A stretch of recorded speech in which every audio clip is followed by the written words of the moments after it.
Hello, 4B. We're down here.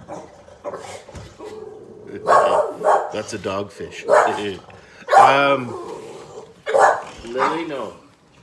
Today we're gonna do. I think it's chapter 7, and it's called Fog Burner. Graham tugged at his shirt. His goal was to make sure that the blank lobster got the highest bid possible.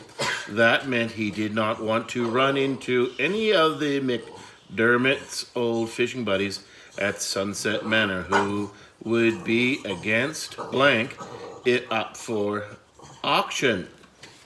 Your grandfather lives here, asked Graham, his voice crackling. That's him with the blue kite, said Ferguson, pointing. The kite flyer waved. How often do you visit him? Asked Graham, determined to wrap his blank up quickly, then make a fast escape. Every day, said Ferguson proudly. Interesting, said Graham, but his heart felt like a boat pitch poling end over end in the blank sea. The kite flyer slowly started to walk towards them, tugging the sky-high bat kite along. The sky-high bat kite along. Do you miss any days this past week? No, I always come here straight from school. If it's not ping pong, then it's Scrabble. Or crafts, or maybe some outings. Look, there's Mr. Hastings, my granddad's friend. He must have come back from his ear appointment already.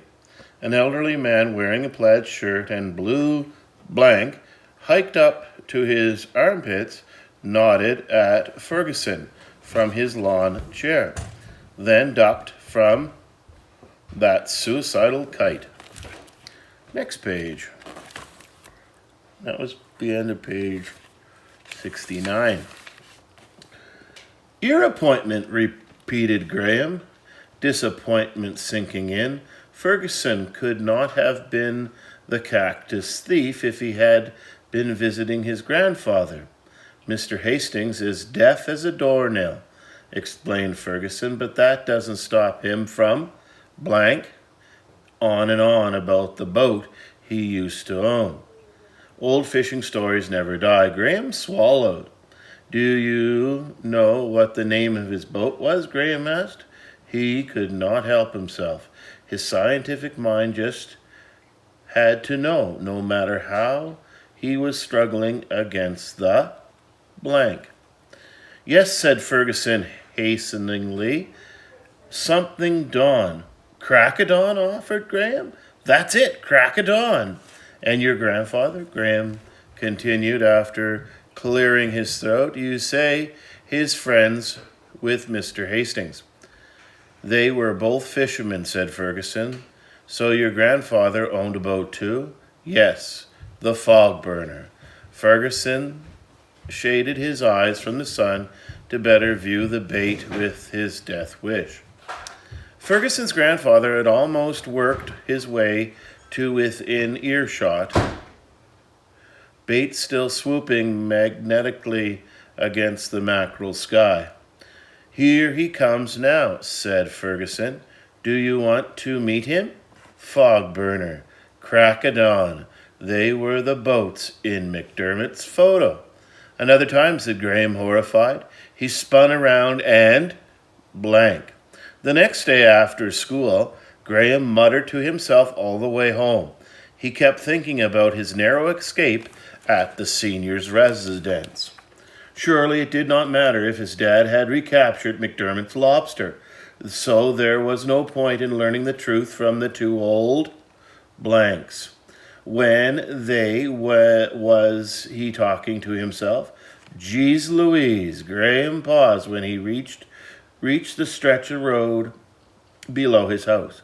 He looked up. Fetch was comfortably sprawling on the front porch, nose barely sticking out of the top of the stairs. A wiggling on the front lawn featuring two men sawing wood moved in the soft breeze. Happily, there was no sign of Norris. But down at the wharf, someone was talking to Graham's dad while he was trying to tie up his boat. When Graham got closer, he could see that the stranger was holding out a microphone. A reporter from the city, Graham noted. She was wearing spiked-heeled blanks. "Graham," his dad called out, "come join us." Troubling thoughts about Sunset Manor dissolved like salt in blank. A reporter was good news. People from all over the world would read about her story about the monster lobster, and that meant more bidders at the auction. More bidders, more money. Big Fish was once again within reach. "Hello," said the reporter. "I work for the Daily Story, and I'm here about your dad's unusual catch." She thrusted the microphone towards Graham. "A giant lobster is really big news," Graham agreed enthusiastically. "You must be proud of your father," she said. "Graham's been tending it," explained Graham's dad, wrapping his arm around Graham's blank. "Did I mention he's going to be a marine biologist?" "A marine biologist? That's impressive," said the reporter. "Can't wait," Graham said, then buoyed by her smile. He added, "Dad's going to take me to the Big Fish Aquarium with the prize money if we get the highest bid at the auction. If there are any bidders." A nasally voice came out from behind them. Everybody turned. It was Norris's dad, charging down from the wharf from the cannery, his polarized sunglasses reflecting their surprised faces. "I don't think we've met," said the reporter, turning her blank to the intruder. "Surely you've heard of Edward Fowler," said Norris's dad. The reporter gave him a blank stare. I own this cannery," he continued, gratingly sweeping his hand in the general direction of the most impressive building in town. The reporter nodded politely, but turned back to Graham's dad. "I'm running a bit behind," she said, "so I only have time for a couple more questions." She held out the microphone. "Where did you catch this giant lobster?" "Right here in this very bay," said Graham's dad. Graham glanced apologetically at the reporter. He could not understand why his dad was so proud of Lower Narrow Split, which, as anyone could see, was completely unremarkable. Boring even. Graham peered around his dad's shoulder beyond the shoal-ridden entrance to the open sea. "And how old do you think the lobster is?" the reporter asked. Norris's dad wedged himself into the conversation like a sharp, pointy fid, a tool fishermen use to separate tight strands of rope. "Oh, I suppose it's at least 50 years old, maybe older," he said authoritatively, while furiously jiggling the coins in his pocket. Graham's dad winked at Graham. They both knew that Norris's dad probably got that information by eavesdropping on the other fishermen. Still, Graham's stomach gave a little heave. The reporter was starting to ask specific questions about the blank. And this was the exact spot where McDermott had been photographed. What if she had done something background? Let's restart that one. What if she had done some background research and had read the article too? Would she make any connection? Not if Graham could help it. He scooted over to the hose on the wharf and started to spray the day's bait off the boat.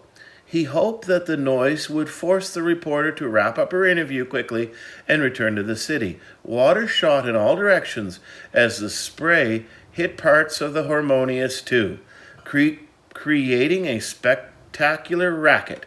One more question, the reporter persisted, raising her voice after she and Norris's dad leaped away from Graham's water spraying. Is this the biggest lobster ever caught in Lower Narrow Split? Graham panicked. He swung around to the reporter, hose still in hand. She shrieked as the icy cold water sprayed across her shirt and spilled into her fancy city shoes. Careful, warned Graham's dad. He jumped onto the boat to retrieve a towel. Sorry, said Graham, turning off the hose, cheeks flushed. I'm okay, said the reporter, blotting up the water as best as she could while Graham's dad held her recording equipment. So I should be going, she added through chattering blank. They watched as she made her way down the wharf, squelching water with each high-heeled shoe step. Well, I'd be better getting back to the cannery, said Norris's dad, as in an uninterested tone. He turned and started down the wharf, silk tie a-flapping. See you at the auction, Graham called out. Norris's dad did not answer. He just kept on walking. And that right there is the end of chapter 7. And you can see Bert and Ernie in here somewhere. Where is there? There. Okay, there, the both of them right there. And I don't know, the shark is in her little castle. And there's the hedgehog scuba diving in one of the old boats that sank out here in the bay. All right, well, see you later. I'll talk to you. I'm going to get you to do a little exercise there. Every time that I said blank, I want you guys to have a look at the printout, the actual chapter in print, and then try to figure out which words I left out. You can first of all do a creative one where it's like the Mad Libs one and just put some funny ones in there too. But then go back and quickly read over chapter 7. I'm going to read chapter 8 here very shortly, and then we'll get caught up this week and finish this book off. All right, I'll see, as I said, see you later. Bzz.